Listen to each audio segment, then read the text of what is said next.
नमस्कार साथियों, स्वागत है आपका अपने एजुकेशन पॉइंट एकेडमी के यूट्यूब चैनल पे। हम लोग मूल अधिकार पढ़ रहे थे। पिछले क्लासेस में हमने मूल अधिकारों में समानता का अधिकार पढ़ लिया था, 14 से लेकर 18 तक। स्वतंत्रता का अधिकार पढ़ लिया था, 19 से लेकर 22 तक अनुच्छेद। और उसके बाद हमने शोषण के विरुद्ध अधिकार पढ़ा था पिछली क्लास में, आर्टिकल 23, आर्टिकल 24। उसके बाद धार्मिक स्वतंत्रता का अधिकार पढ़ लिया था, आर्टिकल 25 से लेकर आर्टिकल 28 तक। ठीक है, आज हम पढ़ेंगे संस्कृति व शिक्षा संबंधी अधिकार, जो कि आर्टिकल 29 और 30 में है। संस्कृति व शिक्षा संबंधी अधिकार आर्टिकल 29 और 30 में। आर्टिकल 29 क्या कहता है? आर्टिकल 29 ये कहता है, ये अल्पसंख्यक वर्गों के हितों का संरक्षण करता है। जो अल्पसंख्यक वर्ग हैं, जो धार्मिक और भाषाई अल्पसंख्यक हैं। वैसे तो देखो कि भारत के संविधान में अल्पसंख्यक शब्द को परिभाषित नहीं किया गया है कि अल्पसंख्यक है कौन, लेकिन फिर भी दो आधार माने जाते हैं कि धार्मिक अल्पसंख्यक और भाषाई अल्पसंख्यक, कि जिनकी जो ऐसी भाषा बोलते हैं जो दूसरी भाषा बोलने के मुकाबले में उनकी संख्या कम है। ठीक है, तो ऐसे लोगों को अल्पसंख्यक माना जाता है, धार्मिक अल्पसंख्यक और भाषाई अल्पसंख्यक। तो अनुच्छेद 29 जो है अल्पसंख्यक वर्गों के हितों का संरक्षण करता है। क्या इसमें दो प्रावधान है? क्या प्रावधान है? पहला प्रावधान है कि भारत के राज्य क्षेत्र हमने पहले पढ़ा था कि भारत के राज्य क्षेत्र में क्या क्या आएगा। भारत के सभी राज्य, जितनी भी यूनियन टेरिटरीज हैं वो, ठीक है, ये हम देख चुके हैं पहले। तो भारत के राज्य क्षेत्र या उसके किसी भाग में, किसी भी राज्य में किसी भी भाग में रहने वाले नागरिक को, ये ध्यान देने वाली बात है यहाँ पे कि सिर्फ ये अधिकार जो है सिर्फ भारत के नागरिक को मिलेगा। कोई विदेशी व्यक्ति अगर भारत में रह रहा है, निवास कर रहा है, तो उसको ये अधिकार नहीं मिलेगा। क्या है कि भारत के राज्य क्षेत्र या उसके किसी भाग में निवास करने वाले नागरिकों को अपनी संस्कृति, बोली, भाषा, लिपि, संस्कृति, अपनी बोली, अपनी भाषा और अपनी लिपि का संरक्षण करने का अधिकार है। दोबारा देख लो कि भारत के राज्य क्षेत्र, भारत के किसी भी राज्य में किसी भी भाग में, जैसे राजस्थान है, मध्य प्रदेश है, यूपी है, तमिलनाडु है, आंध्र प्रदेश है, किसी भी राज्य में रहता हो, पुडुचेरी है, ठीक है, उसके किसी भी भाग में रहने वाला नागरिक हो, भारत का नागरिक होना चाहिए। कोई विदेशी व्यक्ति अगर भारत में रह रहा है तो उसको ये अधिकार नहीं मिलेगा। उस नागरिक को अपनी संस्कृति, उनकी क्या संस्कृति है वहाँ पे, क्या वो भाषा बोलते हैं, कौन सी बोली बोलते हैं, लिपि, लिखने की लिपि कौन सी, जैसे हिंदी में देवनागरी लिपि में लिखते हैं, ठीक है, तो कौन सी लिपि है उनकी, उस संस्कृति, बोली, भाषा, लिपि का संरक्षण करने का अधिकार है। मतलब उस अल्पसंख्यक वर्ग को नागरिक, भारत का नागरिक होना चाहिए, उसको अपनी संस्कृति, बोली, भाषा और लिपि का संरक्षण करने का अधिकार है। यह अधिकार अनुच्छेद 29 के तहत मिलता है। इसका दूसरा प्रावधान क्या है? इसका दूसरा प्रावधान ये है कि राज्य द्वारा वित्त पोषित, राज्य द्वारा वित्त पोषित, हमने पिछली वीडियो में भी देखा था कि राज्य द्वारा वित्त पोषित क्या होता है। ऐसा संस्थान जिसको राज्य के द्वारा वित्तीय सहायता मिलती हो, ठीक है, पूर्णतः वित्त पोषित होता है। या सहायता प्राप्त किसी भी शिक्षण संस्थान में नागरिक को, फिर से नागरिक आए तो सिर्फ भारत के नागरिक को मिलेगा ये अधिकार। धर्म, मूल वंश, जाति व भाषा के आधार पर प्रवेश से वंचित नहीं किया जाएगा। राज्य के द्वारा कोई वित्त पोषित अगर शिक्षण संस्थान है या वित्तीय सहायता प्राप्त शिक्षण संस्थान है राज्य के द्वारा, उसमें भारतीय नागरिक के साथ जाति, धर्म, मूल वंश व भाषा के आधार पर प्रवेश से वंचित नहीं किया जाएगा। अगर कोई अल्पसंख्यक वर्ग का नागरिक है और वो ऐसी भाषा बोलते हैं जो बहुत कम लोग बोलते हैं अन्य भाषा के मुकाबले में, उसको राज्य के द्वारा वित्त पोषित अगर कोई शिक्षण संस्थान है, स्कूल है या कॉलेज है, उसमें प्रवेश के आधार पर वंचित नहीं किया जा सकता। धर्म के आधार पर वंचित, प्रवेश से वंचित नहीं किया जा सकता। मूल वंश से वंचित नहीं किया, मूल वंश के आधार पर वंचित नहीं किया जा सकता। जाति के आधार पर उस शिक्षण संस्थान में प्रवेश से वंचित नहीं किया जा सकता। ये था अनुच्छेद 29। ये अल्पसंख्यक वर्ग के हितों का संरक्षण करता है। अल्पसंख्यक वर्ग के हितों का संरक्षण कहता है, ये कहता है कि भारत के राज्य क्षेत्र या उसके किसी भी भाग में निवास करने वाले नागरिक को अपनी संस्कृति, अपनी बोली, अपनी भाषा, अपनी लिपि के संरक्षण का अधिकार है। साथ ही साथ ये क्या कहता है कि राज्य के द्वारा कोई वित्त पोषित शिक्षण संस्थान है, उसमें भारतीय नागरिक को उसके धर्म, मूल वंश, जाति व भाषा के आधार पर प्रवेश से वंचित नहीं किया जा सकता। फिर अनुच्छेद 30। अनुच्छेद 30 कहता है कि धार्मिक व भाषाई अल्पसंख्यक, मैंने बताया था आपको कि दो आधार पर अल्पसंख्यक माने जाते हैं, धार्मिक व भाषाई अल्पसंख्यक। अपनी भाषा, संस्कृति व लिपि के संरक्षण के लिए शिक्षण संस्थानों की स्थापना कर सकते हैं। अल्पसंख्यक वर्ग, धार्मिक व भाषाई अल्पसंख्यक वर्ग अपनी भाषा, संस्कृति व लिपि के संरक्षण के लिए शिक्षण संस्थान की स्थापना कर सकते हैं, उसका मैनेजमेंट कर सकते हैं, उसमें क्या क्या मानक, उसके मानक निर्धारित कर सकते हैं कि किन मानकों पे यहाँ पे पढ़ाया जाएगा, कौन यहाँ पे टीचर होगा, कौन यहाँ पे प्रिंसिपल होगा, प्राचार्य कौन होगा, ये सब डिसाइड करने का उनको अधिकार है। धार्मिक और भाषाई अल्पसंख्यकों को अपनी भाषा, अपनी संस्कृति, अपनी लिपि के संरक्षण के लिए शिक्षण संस्थान स्थापित करने का अधिकार है। फिर है कि राज्य के द्वारा वित्तीय सहायता उपलब्ध करवाते समय, अगर राज्य वित्तीय सहायता उपलब्ध करवा रहा है तो उस समय ऐसे संस्थान के साथ किसी तरह का भेदभाव नहीं किया जाएगा। अब मान लो कि राज्य ने कोई स्कीम निकाली कि सभी शिक्षण संस्थानों को इतना अनुदान मिलेगा, ठीक है, तो उस समय ऐसा जो संस्थान है, धार्मिक और भाषाई अल्पसंख्यकों द्वारा स्थापित कोई शिक्षण संस्थान है, तो उसको, उस संस्थान को भी उतनी ही रकम दी जाएगी जितनी अन्य शिक्षण संस्थान के लिए, उनके साथ किसी प्रकार का भेदभाव नहीं किया जाएगा। ये कहता है आर्टिकल 30। आर्टिकल 30 अल्पसंख्यक वर्ग के लिए कोई विशेष अधिकार नहीं है, ये सिर्फ और सिर्फ बहुसंख्यक वर्ग के साथ उनकी समानता सुनिश्चित करता है। अल्पसंख्यक वर्ग का अधिकार है ये, लेकिन ये सिर्फ और सिर्फ बहुसंख्यक वर्ग के साथ उनकी समानता सुनिश्चित करने के लिए है, उनको कोई विशेष अधिकार नहीं मिला हुआ है। जो साधारण विधियां बहुसंख्यक वर्ग पर लागू हैं, राष्ट्रीय हित की, राष्ट्रीय सुरक्षा की, सदाचार की, ठीक है, लोक कल्याण की, जो साधारण विधियां बहुसंख्यक वर्ग पर लागू हैं वही समान रूप से अल्पसंख्यक वर्ग पर लागू होती हैं, धार्मिक और भाषाई अल्पसंख्यक वर्ग। यह अधिकार सिर्फ और सिर्फ उनके समानता सुनिश्चित करने के लिए है, ठीक है। क्या क्या है? धार्मिक व भाषाई अल्पसंख्यक वर्ग जो है अपनी भाषा, संस्कृति, लिपि के संरक्षण के लिए शिक्षण संस्थान की स्थापना कर सकते हैं, उसका मैनेजमेंट कर सकते हैं, उनके मानक निर्धारित कर सकते हैं कि किन मानकों पे यहाँ पे पढ़ाया जाएगा, कैसी शिक्षा दी जाएगी, कौन यहाँ पे टीचर होगा, क्या उनकी क्वालिफिकेशंस होंगी। राज्य द्वारा वित्तीय सहायता उपलब्ध करवाते समय कि राज्य ऐसा भेदभाव नहीं करेगा जब वो वित्तीय सहायता उपलब्ध करवा रहा होगा कि ये धार्मिक और भाषाई अल्पसंख्यक वर्ग का शिक्षण संस्थान है तो इनको कम अनुदान मिलेगा, इनको ज़्यादा अनुदान मिलेगा, वो कार्य नहीं करता। समानता सुनिश्चित करता है ये बहुसंख्यक वर्ग के साथ, विशेष अधिकार नहीं है ये है कि अल्पसंख्यक शब्द को संविधान में कहीं परिभाषित नहीं किया गया है, कहीं डेफिनेशन नहीं दी गई है कि अल्पसंख्यक होगा कौन, कि क्या वास्तव में परिभाषा क्या है अल्पसंख्यक वर्ग की, ये संविधान में कहीं भी नहीं बताया गया है। एक मोटे तौर पे दो आधार माने जाते हैं कि धार्मिक और भाषाई अल्पसंख्यक, कि ऐसी भाषा जिसको बोलने वाले लोगों की संख्या कम है, तो वो जो लोग बोलते हैं वो भाषाई आधार पर अल्पसंख्यक हैं। ऐसे भारत में 6 धार्मिक संप्रदायों को अल्पसंख्यक माना जाता है, मुस्लिम, ईसाई, सिख, पारसी, जैन, बौद्ध, ठीक है। 6 धार्मिक संप्रदाय हैं जिनको अल्पसंख्यक वर्ग का दर्जा प्राप्त है, मुस्लिम, सिख, ईसाई, पारसी, जैन, बौद्ध। ध्यान रहेगा।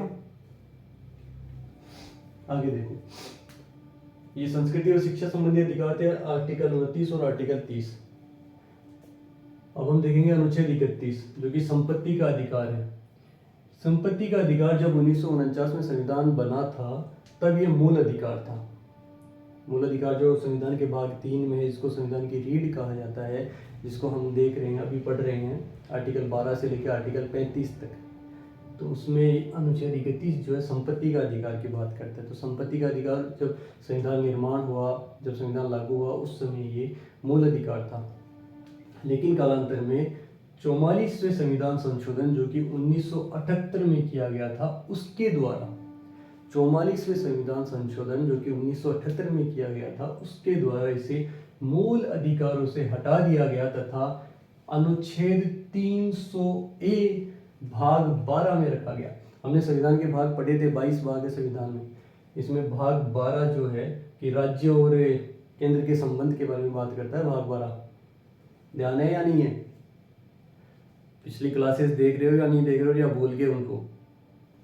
ऐसे मत बोलो, बोलने से काम नहीं चलेगा। संपत्ति के अधिकार को 44वें संविधान संशोधन 1978 के द्वारा मूल अधिकारों से हटा करके आर्टिकल 300A नया आर्टिकल जोड़ा गया था और भाग 12 में जोड़ा गया था। ठीक है, अब संपत्ति का अधिकार कहाँ है? भाग 12 में है, आर्टिकल 300A के तहत। मूल अधिकार नहीं है अब संपत्ति का अधिकार। अब यह एक संवैधानिक अधिकार है, होने को तो ये भी संवैधानिक अधिकार है, पर ये सब मूल अधिकार भी है। ये मूल अधिकार नहीं है अब संपत्ति का अधिकार, ये सिर्फ और सिर्फ एक संवैधानिक अधिकार है। अगर परीक्षा में ऑप्शन दे दिए जाते हैं, 4 ऑप्शन दे दिए जाते हैं और पूछ लिया जाता है कि इनमें से कौन सा एक मूल अधिकार नहीं है, और उसमें ऑप्शन आ जाए कि संपत्ति का अधिकार, तो डेफिनेटली यही होगा कि संपत्ति का अधिकार मूल अधिकार नहीं है, यह एक संवैधानिक अधिकार है, संविधान के द्वारा यह अधिकार प्राप्त है। क्या कहता है ये कि इसके तहत कोई भी व्यक्ति कानून के बिना संपत्ति से वंचित नहीं किया जाएगा। कोई भी व्यक्ति बिना कानून बनाए उसे संपत्ति से वंचित नहीं किया जा सकता। कैसे संपत्ति से क्यों वंचित करेंगे? मान लो कि नेशनल हाईवे निकालना है कहीं से, या और कोई हाईवे निकालना है और वो किसी खेत से जा रहा है, तो वो अधिग्रहण करने के लिए नियम बनाना पड़ेगा, बिना नियम के नहीं होगा। इसमें है आर्टिकल 31A, ये नहीं है मूल अधिकारों में, लेकिन ये मूल अधिकारों में है। आर्टिकल 31A, आर्टिकल 31A क्या कहता है कि जनहित में, लोकहित में राज्य निजी संपत्ति का अधिग्रहण कर सकता है। अभी मैंने बताया कि हाईवे निकालना है कहीं से, सड़क निकालनी है कहीं से कहीं, एयरपोर्ट बनाना है, रेलवे ट्रैक बिछाना है, रेलवे स्टेशन बनाना, और जमीन नहीं है, कोई खेत है, उधर से खेत है, तो वो निजी संपत्ति है। निजी संपत्ति का राज्य अधिग्रहण कर सकता है, लेकिन किस शर्त पर? सिर्फ और सिर्फ जनहित में अगर कार्य किया जा रहा है, कोई पब्लिक एक्टिविटी की जा रही है, जनहित में, पब्लिक के इंटरेस्ट में कोई एक्टिविटी की जा रही है, तभी राज्य निजी संपत्ति का अधिग्रहण कर सकता है, तथा सभी प्रकार के व्यापारों का राष्ट्रीयकरण कर सकता है। व्यापारों का राष्ट्रीयकरण कैसे? जैसे एयरलाइन है, हवाई जहाज, तो एयरलाइन कंपनी पहले जो टाटा की थी उसका नेशनलाइजेशन कर लिया था भारत ने, ठीक है, अभी वापस दे दिया गया थोड़ा। वैसे ही बैंकों का नेशनलाइजेशन हुआ था, पहले प्राइवेट बैंक हुआ करते थे, उसके बाद सरकारी बैंक बन गए। तो ये सिर्फ और सिर्फ क्यों कर सकता है भारत? जनहित में, राज्य जनहित में राज्य निजी संपत्ति का अधिग्रहण कर सकता है तथा सभी प्रकार के व्यापारों का राष्ट्रीयकरण कर सकता है। मान लो कि पोस्ट ऑफिस की स्थापना करनी है, नया पोस्ट ऑफिस बनाना है, जगह नहीं है सरकार के पास और कोई जगह खाली पड़ी है, तो राज्य उसको अधिग्रहण कर सकता है। कहीं से सड़क निकालनी है तो राज्य अधिग्रहण कर सकता है, एयरपोर्ट बनाना है तो राज्य अधिग्रहण कर सकता है, हॉस्पिटल बनाना है, स्कूल बनाना है, पब्लिक हित में कार्य करना है, तथा सभी प्रकार के व्यापारों का राष्ट्रीयकरण कर सकता है। कौन कहता है ये बात? अनुच्छेद 31A। ध्यान रखना कि अनुच्छेद 31A के तहत राज्य पब्लिक इंटरेस्ट में कार्य करते समय किसी भी निजी संपत्ति का अधिग्रहण कर सकता है तथा जो व्यापार है, निजी व्यापार है, उनका राष्ट्रीयकरण कर सकता है। फिर ये कहता है कि अधिग्रहण के लिए क्षतिपूर्ति की राशि, अब यहाँ ध्यान देने वाली बात है, क्षतिपूर्ति की राशि। पहले इसमें क्षतिपूर्ति की जाती थी, पहले इसमें जो नियम था तब इसमें क्षतिपूर्ति की जाती। क्षतिपूर्ति क्या कि राज्य ने जो पैसे दे दिए वो दे दिए, मान लो कोई जमीन ली, उसके बदले में राज्य ने जो पैसे दे दिए वही लेने होंगे आपको। फिर उसके बाद सुप्रीम कोर्ट ने एक केस था, उसमें वर्डिक्ट दिया था कि क्षतिपूर्ति की जगह पूर्णतः क्षतिपूर्ति किया गया था, पूर्ण क्षतिपूर्ति। मतलब जब राज्य अधिग्रहण कर रहा है पब्लिक इंटरेस्ट में किसी जगह का या राष्ट्रीयकरण कर रहा है, तो उस समय अधिग्रहण करते समय जो बाजार भाव है उस संपत्ति का वह दिया जाएगा। क्षतिपूर्ति तो होती है कि राज्य ने जो दे दिया वो दे दिया। पूर्ण क्षतिपूर्ति ये सुप्रीम कोर्ट ने दिया था अपने एक वर्डिक्ट में। पूर्ण क्षतिपूर्ति का मतलब होता है कि जो अधिग्रहण करते समय जो उस समय का जो बाजार भाव होगा, बाजार मूल्य होगा उस संपत्ति का, वो मूल्य दिया जाएगा जिससे वो संपत्ति अधिग्रहण की जा रही है, जो उसका स्वामी था पहले। फिर उसके बाद सरकार ने एक संविधान संशोधन किया था, 25वां संविधान संशोधन।